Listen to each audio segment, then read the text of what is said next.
Hi guys, welcome back to my channel, and today I'm going to be showing you guys part 3 of my wash day, which is moisturizing my hair. So today I'll be using Cream of Nature Coconut Milk Hydrating Curling Cream,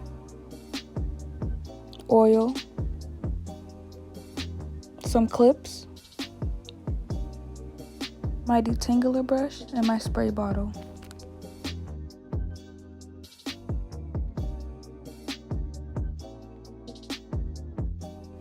So first what I'm going to do is work on one section and clip the rest away.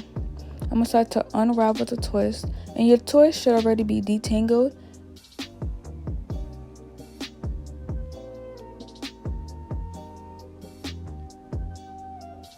So first, what I'm going to use is my oil.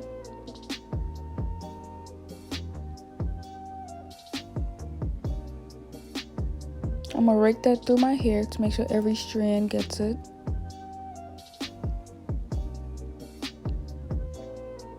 Then I'm going to use some Cream of Nature, rake that through my hair,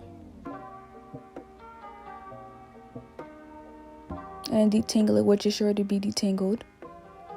And then twist it right back up to lock in the moisture that you just added to your hair.